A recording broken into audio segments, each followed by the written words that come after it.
ಈ ದಿನ ಭಗವದ್ಗೀತೆಯ ಮೊದಲನೆಯ ಅಧ್ಯಾಯ ಅರ್ಜುನನ ವಿಷಾದ ಯೋಗ.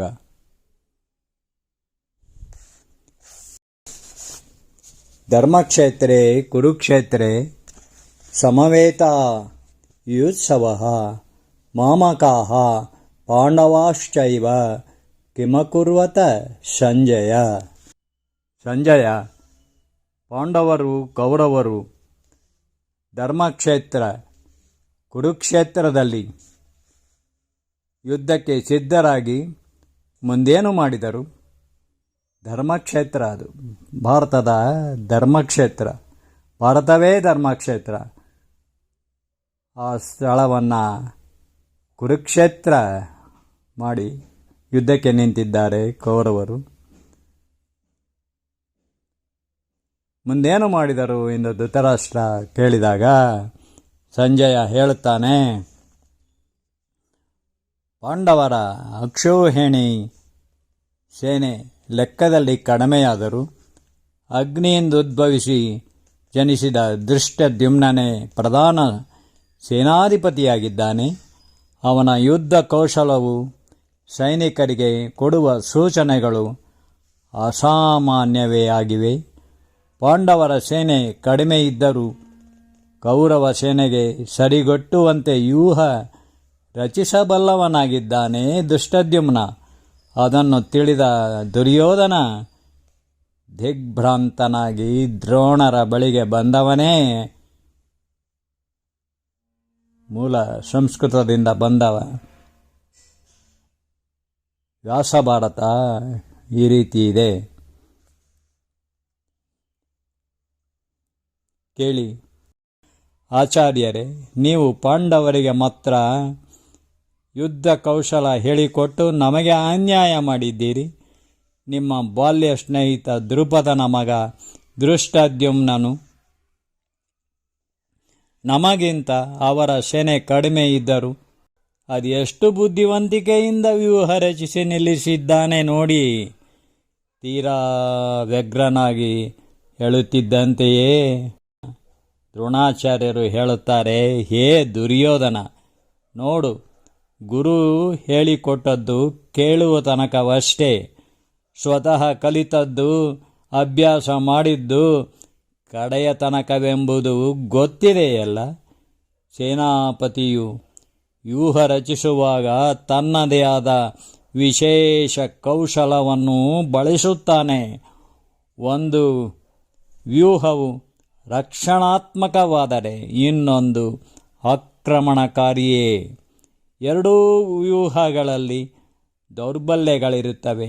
ಅದನ್ನು ಅರಿತು ಭೇದಿಸಿ ಒಳನುಗ್ಗಿ ವೀರಾವೇಶದಿಂದ ಹೋರಾಡಿ ಹೊರಗೆ ಬರುವ ಮಹಾಯೋಧನೆ ವೀರಾಗ್ರೇಸರನು. ಅನುಭವಿಯಾದ ಭೀಷ್ಮರು ಯುದ್ಧ ಕೌಶಲದಿಂದ ವಜ್ರವ್ಯೂಹಕ್ಕೆ ಮೀರಿದ ಆಕ್ರಮಣಕಾರಿಯಾದ ಸ್ಫಟಿಕ ಲಕ್ಷಣದ ಚೂಪು ಮೊನೆಗಳ ಮರುಲಾಳದ ವಜ್ರವ್ಯೂಹವನ್ನು ರಚಿಸಿದ್ದಾರೆ ಎಂದು ಹೇಳಿದರು. ಈ ದ್ರೋಣ ಅಸ್ತ್ರ ಯುದ್ಧ ಕೌಶಲವನ್ನು ಹೇಳಿಕೊಡುವಾಗ ಅರ್ಜುನನಿಗೇ ಮೊದಲು ಆದ್ಯತೆ ನೀಡಿ ಭೇದಮಾವ ಮಾಡಿದನೆಂದು ಯಾರಿಗೆ ಗೊತ್ತಿಲ್ಲ. ತನ್ನಷ್ಟಕ್ಕೆ ಗೊಣಗಿಕೊಂಡ ದುರ್ಯೋಧನ ಈಗ ವಾದಿಸಿ ಪ್ರಯೋಜನವಿಲ್ಲವೆಂದು ಹೊರಟು ಹೋಗಿದ್ದಾನೆ.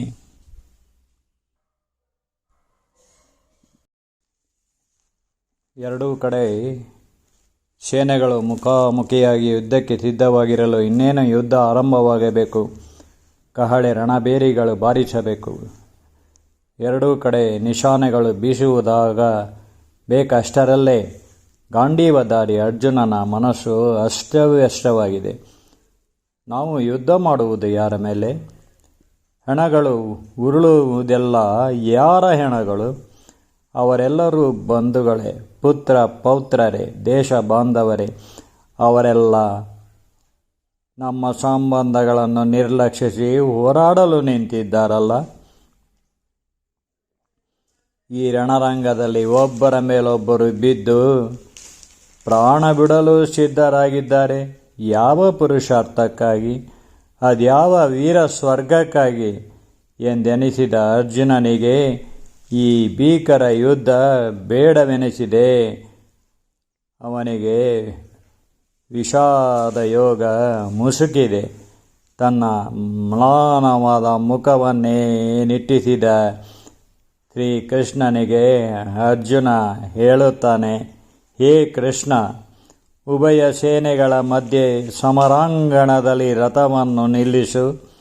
ಯಾರೆಲ್ಲರೂ ನಮ್ಮ ವಿರುದ್ಧ ಯುದ್ಧ ಮಾಡಲು ನಿಂತಿದ್ದಾರೆ, ನಾನು ನೋಡಬೇಕು ಎಂದಾಗ ಕೃಷ್ಣನು ಅರ್ಜುನನ ಇಚ್ಛೆಯಂತೆಯೇ ಉಭಯ ಸೇನೆಗಳ ಮಧ್ಯೆ ಮಹಾಸೇನಾನಿ ಭೀಷ್ಮ ಗುರು ದ್ರೋಣರ ಎದುರಿಗೆ ತುಸು ದೂರದಲ್ಲೇ ರಥವನ್ನು ತಂದು ನಿಲ್ಲಿಸುತ್ತಿದ್ದಂತೆ ದ್ರೋಣರು ಅರ್ಜುನನನ್ನು ಸಖೇದ ಆಶ್ಚರ್ಯದಿಂದ ನೋಡಿದ್ದಾರೆ. ಅವರತ್ತ ನೇರ ನೋಟ ಹರಿಸಲು ಅವರಿಬ್ಬರು ಶ್ರೀಕೃಷ್ಣನ ತೀಕ್ಷ್ಣ ದೃಷ್ಟಿಗೆ ತಲೆಬಾಗಿ ವಂದಿಸಿದ್ದಾರೆ.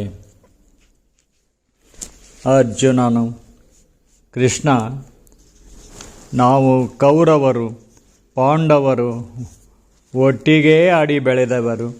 ಪಿತಾಮಹ ಭೀಷ್ಮನು ಹೇಳುತ್ತಿದ್ದ ತತ್ವಾದರ್ಶಗಳನ್ನು, ಉಪನಿಷತ್ ಕಥೆಗಳನ್ನು, ಶಿವಪುರಾಣ ರಾಮಾಯಣ ಕಥನೆಗಳನ್ನು, ಅವನ ಬುದ್ಧಿವಾದವನ್ನು ಕೇಳುತ್ತಲೇ ಬೆಳೆದವರು. ಈಗ ಪಿತಾಮಹ ಭೀಷ್ಮ ಶಸ್ತ್ರಾಸ್ತ್ರ ವಿದ್ಯೆ ಕಲಿಸಿದ ಗುರು ದ್ರೋಣದ ಮೇಲೆ ಅವನ್ನೆಲ್ಲ ಪ್ರಯೋಗಿಸಬೇಕೇ? ಈ ಕುರುಕ್ಷೇತ್ರದಲ್ಲಿರುವ ಸೋದರರು, ಪುತ್ರ ಪೌತ್ರರೆಲ್ಲ ನಮ್ಮ ಬಂಧುಗಳು, ದೇಶ ಬಾಂಧವರಾದ ರಾಜರು, ಸ್ನೇಹಿತರೇ. ಅವರ ಮೇಲೆ ಕೈ ಮಾಡಿ ಅವರನ್ನು ಮುಗಿಸಬೇಕೇನು? ಇದ್ಯಾವ ಧರ್ಮಯುದ್ಧ? ಕರುಣಾರ್ಥ ಸ್ವರದಲ್ಲೆಂದವನು ರಥದಿಂದಿಳಿದು ಗಾಂಡೀವವನ್ನು ಬತ್ತಳಿಕೆಯನ್ನು ಕೆಳಗಿಟ್ಟು, ಅರ್ಜುನ ಯುದ್ಧ ಮಾಡಲಾರನೆಂದು ಯೋಗೀಶ್ವರ ಶ್ರೀಕೃಷ್ಣನಿಗೆ ಹೇಳಿ ಮಂಡಿಯೂರಿ ಅವನತ್ತ ದೈನ್ಯವೆತ್ತ ನೋಟ ಬೀರಿದ್ದಾನೆ. ಅರ್ಜುನ, ನೀವು ಕೌರವರು ಪಾಂಡವರು ಸೋದರರು ಬಂಧುಗಳೇ ತಾನೆ. ನಿಮ್ಮೆದುರಿಗೆ ನಿಂತಿರುವವರೆಲ್ಲ ಕೌರವರ ದುರ್ಯೋಧನನೇ ಯುದ್ಧಕ್ಕೆ ಕಾರಣವನು ಎಂದು ತಿಳಿದವರೇ. ಆದರೂ ಅವನಿಗಾಗಿ ಯುದ್ಧ ಮಾಡಲು ಸಿದ್ಧರಾಗಿದ್ದಾರೆ. ಅವರೆಲ್ಲ ಅಧರ್ಮದ ಪರವಾಗಿ ನಿಮ್ಮೆದುರಿಗೆ ನಿಂತಿದ್ದಾರೆ. ಅರ್ಜುನ, ಅವರ ಮೇಲೆ ನೀನು ಯುದ್ಧ ಮಾಡುವುದು ತಪ್ಪೇನಲ್ಲ. ನನ್ನನ್ನು ಧರ್ಮ ಬೋಧಕನೆನ್ನುವರಲ್ಲ. ಹೇಳುವೆನು ಕೇಳು.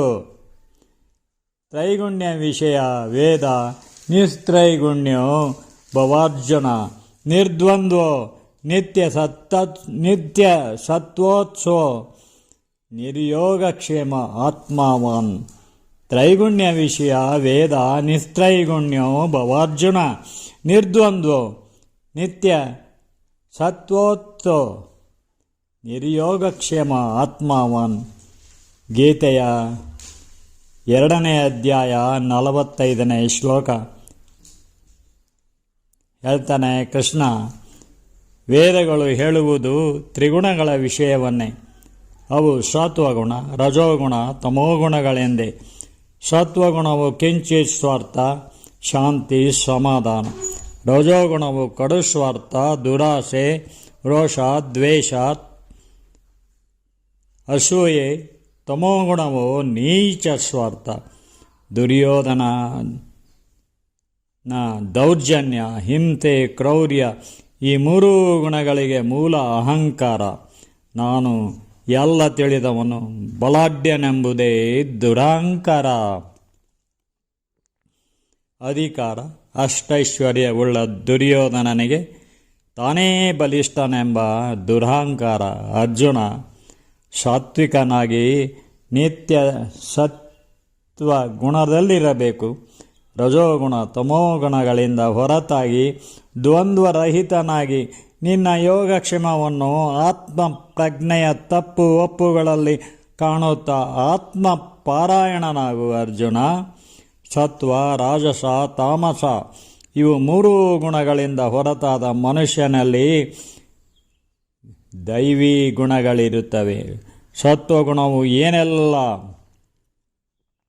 ಕಷ್ಟ ಕಾರ್ಪಣ್ಯಗಳನ್ನು ಎದುರಿಸುತ್ತಾ ಜೀವಿತದಲ್ಲಿ ಹಂತ ಹಂತವಾಗಿ ಮುಂದುವರಿಯಲು ಪ್ರೇರೇಪಿಸುತ್ತದೆ. ಸಾತ್ವನಿಕನಿಗೆ, ಸಂತನಿಗೆ, ಸಿರಿವಂತನಿಗೆ ಅಹಂಕಾರವೇ ಶತ್ರುವಾಗುತ್ತದೆ. ಅದನ್ನು ಸತ್ವಗುಣದಲ್ಲೇ ತಾಳ್ಮೆಯಿಂದ ನಿಗ್ರಹಿಸದಿದ್ದರೆ ರಜಸ್ಸಿನ ದುರಾಶೆ ದುರ್ಗುಣವಾಗುತ್ತದೆ. ಕೈ ಮೀರಿದರೆ ತಮೋಗುಣದ ನೀಚ ಸ್ವಾರ್ಥದಲ್ಲಿ ಹಿಂಸೆ ಕ್ರೌರ್ಯವಾಗಿ ಸರ್ವನಾಶಕ್ಕೆ ಕಾರಣವಾಗುತ್ತದೆ. ದುರ್ಯೋಧನನಿಗೆ ತಮಂದದ ಅಂಧಕಾರ ಕವಿದಿದೆ. ಈಗ ಅವನನ್ನೇ ಬೆಂಬಲಿಸಲು ಅಧರ್ಮದ ಪರವಾಗಿ ಅವರೆಲ್ಲ ನಿಮ್ಮೆದುರಿಗೆ ನಿಂತಿದ್ದಾರೆ. ಈಗ ಅವರು ಯಾರಿಗೂ ಬಂಧುಗಳಲ್ಲ, ಶತ್ರುಗಳಾಗಿದ್ದಾರೆ. ಅರ್ಜುನ, ಕೃಷ್ಣ ಅವರು ಎಲ್ಲಿದ್ದರು, ಹೇಗೆ ಇದ್ದರು?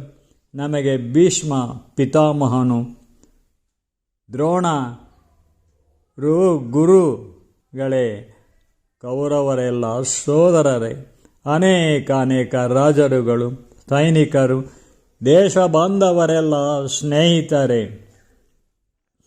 ಅವರನ್ನು ಹೇಗೆ ತಾನೇ ಕೊಲ್ಲುವುದು? ಮತ್ತೆ ಅರ್ಜುನ ಉದಾಸ ಭಾವದಿಂದ ಹೇಳಿದ್ದಾನೆ. ಆಗ ಕೃಷ್ಣ ಹೇಳುತ್ತಾನೆ, ನೈನಂ ಛಿಂದಂತಿ ಶಸ್ತ್ರಾಣಿ ನೈನಂ ದಹತಿ ಪಾವಕಃ ನ ಚೈನಂ ಛೇದಯಂತ್ಯಾಪೋನ ಶೋಷಯತಿ ಮಾರುತಃ. ಗೀತೆಯ 2ನೇ ಅಧ್ಯಾಯ 23ನೇ ಶ್ಲೋಕ ಇದು. ಅವರೆಲ್ಲ ತಮ್ಮ ಆತ್ಮಪ್ರಜ್ಞೆಯ ಅಂತರ್ದೃಷ್ಟಿಯಲ್ಲಿ ಕಾಣುವ ಸತ್ಯವನ್ನು ನಿರ್ಲಕ್ಷಿಸುತ್ತಲೇ ಬಂದಿದ್ದಾರೆ. ಸತ್ವಹೀನರಾಗಿದ್ದಾರೆ. ನೀನು ಕೊಲ್ಲುವುದು ಅವರ ದೇಹವನ್ನಷ್ಟೇ ಅಲ್ಲ, ಆತ್ಮವನ್ನಲ್ಲ, ದೇಹವನ್ನಷ್ಟೇ. ಆತ್ಮವನ್ನು ಶಾಸ್ತ್ರಗಳು ಕತ್ತರಿಸುವುದಿಲ್ಲ, ಬೆಂಕಿ ಸುಡುವುದಿಲ್ಲ, ನೀರು ಗಾಳಿ ನಾಶಪಡಿಸುವುದಿಲ್ಲ. ಅರ್ಜುನ,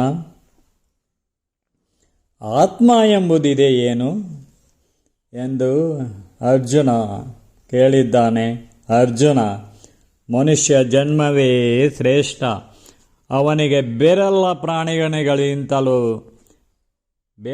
ಪ್ರಾಣಿಗಳಿಗಿಂತಲೂ ಪ್ರತ್ಯೇಕವಾದ ಆಂತರಿಕ ಪ್ರಜ್ಞೆಯ ಅರಿವು ಹೊಂದಿದೆ. ಆ ಅರಿವಿನಲ್ಲೇ ಕಾಣುವ ಅಂತರ್ದೃಷ್ಟಿಯಲ್ಲಿ ಇರುವುದೇ ಆತ್ಮ. ಅದು ನಿತ್ಯ ನಿರಂತರ. ಮನುಷ್ಯನಿಗೆ ಯಾವುದು ಒಳ್ಳೆಯದು, ಯಾವುದು ಕೆಟ್ಟದ್ದು ಎಂಬುದನ್ನು ಅವನ ತ್ರಿಗುಣಗಳಲ್ಲಿ ಪ್ರಧಾನವಾದ ಸತ್ವಗುಣದಿಂದಲೇ ದೈವಶ್ರದ್ಧೆ, ಧರ್ಮಶ್ರದ್ಧೆಯ ಸತ್ಯವನ್ನು ತಿಳಿಸುತ್ತದೆ. ಅರ್ಜುನ, ಆತ್ಮಕ್ಕೆ ಸಾವಿಲ್ಲ ಶ್ರೀಕೃಷ್ಣನೆಂದಿದ್ದಾನೆ. ಅಂದರೆ ಆತ್ಮಕ್ಕೆ ಪುನರ್ಜನ್ಮವಿದೆಯೇ? ಅರ್ಜುನ ಕೇಳಿದಾಗ, ವಾಸಾಂಸಿ ಜೀರ್ಣಾನಿ ಯಥಾ ವಿಹಾಯ ನವಾನಿ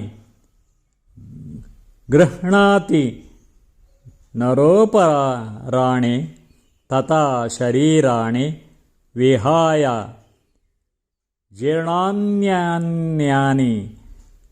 ಸಂಯಾತಿ ನವಾನಿ ದೇಹಿ. ಮನುಷ್ಯನು ಹಳೆಯ ಬಟ್ಟೆಯನ್ನು ತೆಗೆದು ಹಾಕಿ ಹೊಸ ಬಟ್ಟೆಯನ್ನು ಧರಿಸುವಂತೆ ಆತ್ಮವು ಹಳೆಯ ದೇಹವನ್ನು ಬಿಟ್ಟು ಹೊಸ ದೇಹದಲ್ಲಿ ಪ್ರವೇಶ ಪಡೆಯುತ್ತದೆ. ಅರ್ಜುನ, ಜಾತಸ್ಯ ಹಿ ಧ್ರುವೋ ಮೃತ್ಯುಧ್ರುವಂ ಜನ್ಮ ಮೃತ್ಯಸ್ಯ ಚ ತಸ್ಮಾತ್ ಅಪರಿಹಾರ್ಯೇ ತೇನ ತ್ವಂ ಶೋಚಿತು ಮಹರ್ಷಿ. ಹುಟ್ಟಿದ ಮೇಲೆ ಸಾವು ನಿಶ್ಚಿತ, ಸತ್ತ ಮೇಲೆ ಪುನರ್ಜನ್ಮವೂ ನಿಶ್ಚಿತವೇ. ಅದಕ್ಕಾಗಿ ಶೋಕಿಸುವುದು ವಿಹಿತವಲ್ಲ ಅರ್ಜುನ. ಹಿರಿಯರಾದ ಭೀಷ್ಮ, ಧೃತರಾಷ್ಟ್ರ, ಗುರುದ್ರೋಣರಹಿತ ಹಿತೋಕ್ತಿಗಳು ದುರ್ಯೋಧನ, ದುಶ್ಯಾಸನರಿಗೆ ಹಿಡಿಸಲಿಲ್ಲ. ಶಕುನಿ ಕುತಂತ್ರದಿಂದ ಕುರುಕುಲಕ್ಕೆ ಕೇಡು ಬಗೆವ ಶತಮೂರ್ಖನಾದ. ಕರ್ಣನು ಕೂಡಲೇ ಎಚ್ಚೆತ್ತು ದುಷ್ಟ ಸಹವಾಸದಿಂದ ಹೊರಬರಲಿಲ್ಲ. ಆದರೂ ಅವರನ್ನು ಕೊಲ್ಲುವುದು ಮಾನವೀಯತೆ ಏನು? ಅರ್ಜುನನೆಂದಿದ್ದಾನೆ. ಮತ್ತೆ ಮಾನವೀಯತೆ ಎಂಬುದಾದರೂ ಏನು? ಅರ್ಜುನ, ನೀನು ಬದುಕು, ನನ್ನನ್ನು ಬದುಕಲು ಬಿಡು ಎಂಬ ಜೀವಧರ್ಮವೇ ತಾನೆ. ತಾನು ಅಷ್ಟೈಶ್ವರ್ಯ ಬಲವುಳ್ಳ ಸರ್ವಾಧಿಕಾರಿ, ಇತರರೆಲ್ಲ ತನಗಿಂತ ಕೆಳಗಿರಬೇಕೆಂದೇ ಮೆರೆದ ದುರ್ಯೋಧನನಿಗೆ ಧರ್ಮಶಾಸ್ತ್ರ ರಾಜಶಾಸನಯುಕ್ತವಾದ ತತ್ವಾದರ್ಶಗಳು ಇಷ್ಟವಾಗಲಿಲ್ಲ. ದುರಾಶೆಯ ನೀಚ ಸ್ವಾರ್ಥವೇ ಪ್ರಿಯವಾಯಿತು. ಅವನ ಬೆಂಬಲಿಗರು ಬಲಿಷ್ಠನು ಅಧಿಕಾರಕ್ಕೆ ಸಮರ್ಥನಾದ ಅವನೊಂದಿಗೆ ಇದ್ದರೆ, ಅಂದರೆ ದುರ್ಯೋಧನನೊಂದಿಗೆ ಇದ್ದರೆ ಜಯವು ತಮಗೂ ಸುಖಭೋಗಗಳು ಸಿಗುತ್ತವೆ ಎಂದೇ ಯುದ್ಧಕ್ಕೆ ನಿಂತಿದ್ದಾರೆ. ಕೃಷ್ಣ, ಅವರು ಅವಗುಣಗಳಿಂದ ನಮಗೆ ವಿರೋಧಿಗಳಾದರೂ ಯುದ್ಧದಲ್ಲಿ ಅವರನ್ನು ಕೊಲ್ಲುವುದು ಹಿಂಸೆಯೇ ತಾನೆ. ಅರ್ಜುನನೆಂದಿದ್ದಾನೆ ಆರ್ದ್ರ ಸ್ವರದಲ್ಲಿ, ಜ್ಞಾನ ವಿಜ್ಞಾನ ಸಹಿತಂ ಯಜ್ಞಾತ್ವಾ ಮೋಕ್ಷ್ಯ ಸೇ ಶುಭಾತ್. ಜ್ಞಾನ ವಿಜ್ಞಾನ ಸಹಿತಂ ಯಜ್ಞಾತ್ವಾ ಮೋಕ್ಷಸೇ ಶುಭಾತ್. ರಾಜವಿದ್ಯಾ ರಾಜಗುಹ್ಯಂ ಪವಿತ್ರಮಿದಮುತ್ತುತ್ತಮಂ. ಭಗವದ್ಗೀತೆ 9ನೇ ಅಧ್ಯಾಯ 1ನೇ ಅಧ್ಯಾಯ 2ನೇ ಶ್ಲೋಕ. ಅರ್ಜುನ, ಜ್ಞಾನ ವಿಜ್ಞಾನ ಸಹಿತ ಜ್ಞಾನವು ಎಲ್ಲ ವಿದ್ಯೆಗಳ ರಾಜ, ಎಲ್ಲ ರಹಸ್ಯಗಳ ರಾಜ. ಅದು ಪವಿತ್ರ, ಅತ್ಯುತ್ತಮ, ಮನುಷ್ಯನನ್ನು ವಿವೇಕಿಯನ್ನಾಗಿ ಮಾಡುತ್ತದೆ. ಅವನ ಸತ್ವಗುಣದ ನೀತಿಯುತ ಕರ್ಮವು ಧರ್ಮವಾಗಿ ಅಜ್ಞಾನ ಅಳಿಯುತ್ತದೆ. ಆಗ ಅವನು ಅನಕ್ಷರಸ್ಥನಾಗಲಿ, ವಿದ್ಯಾವಂತ ಬುದ್ಧಿವಂತನಾಗಿರಲಿ, ತನ್ನೊಳಗೂ ಹೊರಗೂ ದೈವ ಜ್ಞಾನದಲ್ಲೇ ಸನ್ಮಾರ್ಗವನ್ನು ಕಾಣುತ್ತಾನೆ. ಅರ್ಜುನ, ಪರಿತ್ರಾಣಾಯ ಸಾಧೂನಾಂ ವಿನಾಶಾಯ ಚ ದುಷ್ಕೃತಾಂ ಧರ್ಮ ಸಂಸ್ಥಾಪನಾರ್ಥಾಯ ಸಂಭವಾಮಿ ಯುಗೆ ಯುಗೆ. ಭಗವದ್ಗೀತೆ 4ನೇ ಅಧ್ಯಾಯದ 8ನೇ ಶ್ಲೋಕ ಇದು. ಅರ್ಜುನ, ಸಾಧು ಸಜ್ಜನರ ಸಂರಕ್ಷಣೆಗಾಗಿ ಮಾನವೀಯತೆ ಇಲ್ಲದೆ ನಡೆಯುವ ಹಿಂಸೆ, ದುಷ್ಕೃತ್ಯಗಳು, ವಿಧ್ವಂಸಕ ಕೃತ್ಯಗಳನ್ನು ದಮನಗೊಳಿಸಿ ನರಾಧಮರನ್ನು, ರಾಕ್ಷಸರನ್ನು ಸಂಹರಿಸಲಿಕ್ಕಾಗಿ ಜನಾಂತರಾಳದಲ್ಲಿ ಸತ್ಶಕ್ತಿಯನ್ನು ಉದ್ದೀಪನೆಗೊಳಿಸಲಿಕ್ಕಾಗಿ ನಾನು ಯುಗ ಯುಗಗಳಲ್ಲೂ ದೈವಾಂಶ ಸಂಭೂತನಾಗಿ ಯುಗ ಪುರುಷನಾಗಿ ಕಾಣಿಸಿಕೊಳ್ಳುವೆನು. ಶ್ರೀಕೃಷ್ಣನು ಗಂಭೀರ ಸ್ವರದಲ್ಲಿ ಹೇಳುತ್ತಿದ್ದಂತೆಯೇ ಅರ್ಜುನನು, ಕೃಷ್ಣ, ಈ ಯುದ್ಧದಿಂದಾಗುವ ಸಾವು ನೋವುಗಳನ್ನು ಹೇಗೆ ತಾನೇ ನೋಡಲಿ? ಆ ದುಃಖ ಹೇಗೆ ಸಹಿಸಿಕೊಳ್ಳಲಿ? ಸಾಯುವವರು ನಮ್ಮ ದಯಾದಿಗಳು. ಸೋದರರೇ, ದೇಶ ಬಾಂಧವರೇ, ಸ್ನೇಹಿತರೆ, ಅಂದು 2ನೇ ಬಾರಿ ಅಣ್ಣ ಧರ್ಮರಾಜನು ಜೂಜಿನಲ್ಲಿ ಸೋಲುವುದು ಗೊತ್ತಿದ್ದು ಹೋಗಿ ಸೋತದ್ದು ಈ ಭೀಕರ ಯುದ್ಧವಾಗುವುದು ಬೇಡವೆಂದೇ ಅಲ್ಲವೇ? ಸೋತ ಅವನೊಂದಿಗೆ ದ್ರೌಪದಿಯು ನಾವು ಹೋಗಿ ವನವಾಸ ಅಜ್ಞಾತವಾಸವನ್ನು ಕಷ್ಟ ಸಂಕಷ್ಟಗಳಲ್ಲೇ ಕಳೆದು ಬಂದೆವು. ಅಲ್ಲಿ ರಾಜಭೋಗಕ್ಕಿಂತ ಯುದ್ಧದರಲ್ಲೇ ಶಾಂತಿ ಸಮಾಧಾನ ಕಾಣುತ್ತಿದ್ದೆವಲ್ಲ ಅರ್ಜುನನೆಂದಾಗ ಶ್ರೀಕೃಷ್ಣನು ಮಂದಸ್ಮಿತನಾಗಿ ಹೇಳುತ್ತಾನೆ, ಅರ್ಜುನ, ಅಂದು ನಿನ್ನ ಅಣ್ಣ ಧರ್ಮರಾಜನಿಗೆ ಆದದ್ದು ಅಭಾವ ವೈರಾಗ್ಯ, ನಿನಗೀಗ ಸ್ಮಶಾನ ವೈರಾಗ್ಯ. ಇವೆರಡೂ ಕ್ಷಣಿಕವೇ. ಅಂದು ನಿನ್ನ ಅಣ್ಣ ಅರ್ಜುನನಿಗೆ ಆದದ್ದು ಅಭಾವ ವೈರಾಗ್ಯ, ನಿನಗೀಗ ಸ್ಮಶಾನ ವೈರಾಗ್ಯ. ಇವೆರಡೂ ಕ್ಷಣಿಕವೇ. ನೀವು ಕ್ಷತ್ರಿಯರಾಗಿ ಅಧರ್ಮದ ವಿರುದ್ಧ ಹೋರಾಡುವುದು ಧರ್ಮಯುಕ್ತವಾದುದೇ. ಯುದ್ಧಾನಂತರ ದೇಶದಲ್ಲಿ ಶಾಂತಿ ಸಮೃದ್ಧಿ ನೆಲೆಗೊಳಿಸಲಿಕ್ಕಾಗಿಯೇ ತಾನೇ. ಕೃಷ್ಣ, ಏನೇ ಹೇಳು, ಈ ಘೋರ ಯುದ್ಧದಿಂದಾಗುವ ಮಾರಣ ಹೋಮವನ್ನು ಊಹಿಸಿಕೊಂಡರೆ ರಾಜ್ಯ ಬೇಡ, ಕೋಶ ಬೇಡ, ಸನ್ಯಾಸಿಗಳಂತಿರೋಣ ಎನಿಸುತ್ತದಲ್ಲ. ನಸುನಕ್ಕ ಕೃಷ್ಣನು, ಸಂತರು ತ್ಯಾಗದಲ್ಲಿ ಸುಖವಿದೆ ಎಂದೇ, ಅದು ಸ್ವಾರ್ಥವೆಂದೇ ಸಮಾಜ ಸುಧಾರಕರಾಗುವರು. ದುರ್ಯೋಧನನಿಗೆ ಧೃತರಾಷ್ಟ್ರ, ಭೀಷ್ಮ, ದ್ರೋಣರಾದಿಯಾಗಿ ಹಿರಿಯರೆಷ್ಟೇ ಬುದ್ಧಿವಾದ ಹೇಳಿದರೇನು, ತಾನು ಸ್ವತಃ ಬದಲಾಗಬೇಕೆಂಬುದನ್ನು ಚಿಂತಿಸಲೇ ಇಲ್ಲವಲ್ಲ. ನಾವು ಶಾಂತಿ ಸಂಧಾನದಲ್ಲೂ ಅವನನ್ನು ತಿದ್ದಲು ಯತ್ನಿಸಿದೆವಲ್ಲ ಅರ್ಜುನ. ಈಗೆಲ್ಲ ಕೈಮೀರಿ ಹೋಗಿದೆ. ನೀನು ಕ್ಷತ್ರಿಯನಾಗಿ ಯುದ್ಧ ಮಾಡದಿದ್ದರೆ ರಣಹೇಡಿ ಎನ್ನುತ್ತಾರೆ. ಅರ್ಜುನ ಕೇಳು, ಯದಾ ಯದಾ ಹಿ ಧರ್ಮಸ್ಯ ಗ್ಲಾನಿರ್ಭವತಿ ಭಾರತ, ಯದಾ ಯದಾ ಹಿ ಧರ್ಮಸ್ಯ ಗ್ಲಾನಿರ್ಭವತಿ ಭಾರತ ಅಭ್ಯುತ್ಥಾನಮಧರ್ಮಸ್ಯ ತದಾತ್ಮಾನಂ ಸೃಜಾಮ್ಯಹಂ. ಭಗವದ್ಗೀತೆ 4ನೇ ಅಧ್ಯಾಯ 7ನೇ ಶ್ಲೋಕ ಇದು. ಅರ್ಜುನ, ಸಂಶಯಾತ್ಮ ವಿನಶ್ಯತಿ ಎಂದು ವೇದಾಂತ ತತ್ವವು ಹೇಳುತ್ತದೆ.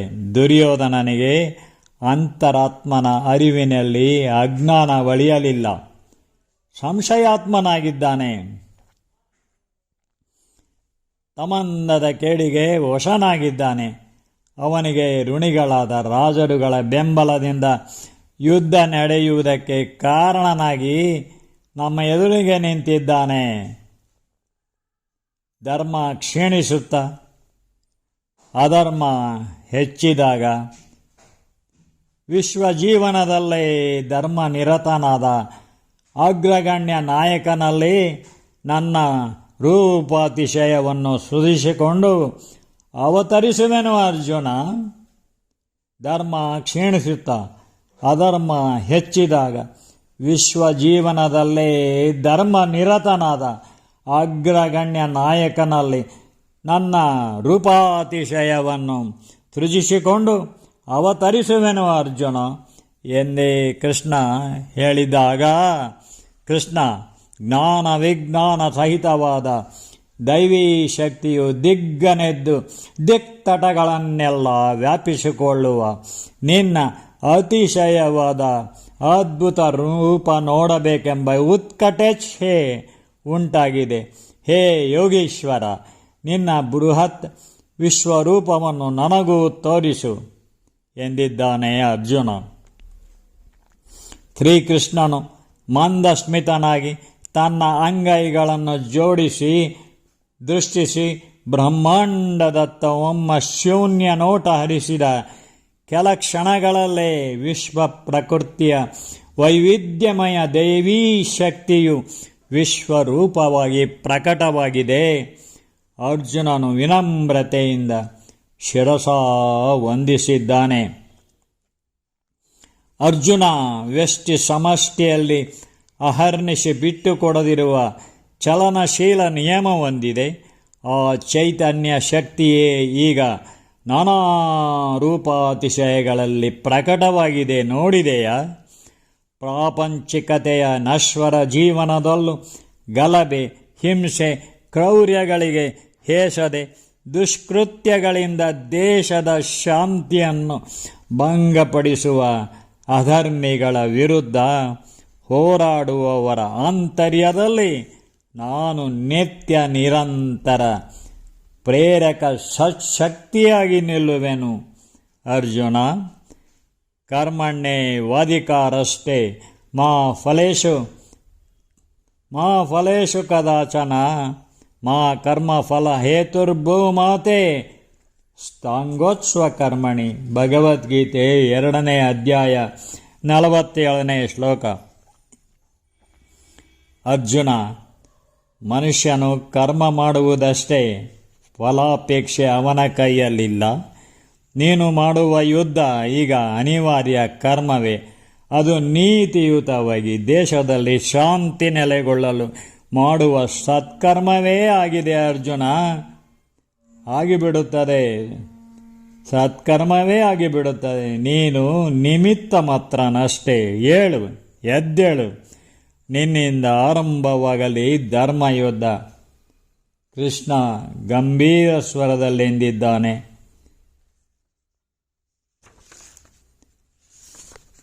ಈವರೆಗೆ ಕೃಷ್ಣನು ಅರ್ಜುನನಿಗೆ ಏನೋ ಬೋಧಿಸುತ್ತಾ ಚರ್ಚಿಸುವುದನ್ನು ಅನತಿ ದೂರದಿಂದಲೇ ನೋಡಿದ ಕೌರವರ ಪ್ರಧಾನ ಸೇನಾಪತಿ ಭೀಷ್ಮರು ಪಾಂಡವರ ಕಡೆ ಸೇನೆ ಇನ್ನೂ ಯುದ್ಧಕ್ಕೆ ಸಿದ್ಧವಾಗಿಲ್ಲವೆಂದೇ ನಿಧಾನಿಸಿದ್ದಾರೆ.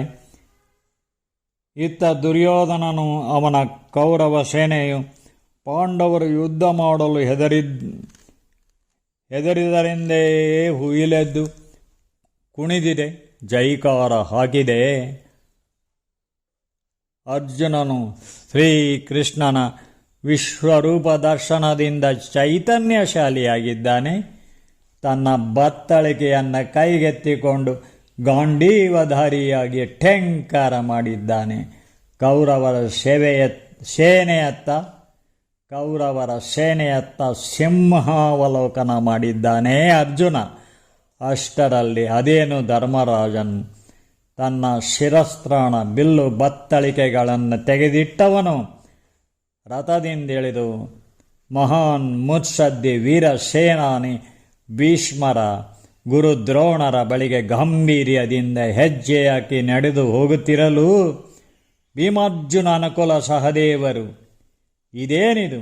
ಅಣ್ಣ ಧರ್ಮರಾಜನಿಗೂ ಎರಡು ಸೇನೆಗಳು ಮಹಾಪೂರದ ಅಲೆಗಳಂತೆ ಕಾಣುತ್ತಾ ಸಹಸ್ರ ಹೆಣಗಳ ರಾಶಿ ಬೀಳುವುದೆಂಬ ನೋವು ಬಾಧಿಸಿತೆ. ರಣರಂಗ ವೈರಾಗ್ಯವೂ ಬಂದಿತೇನು?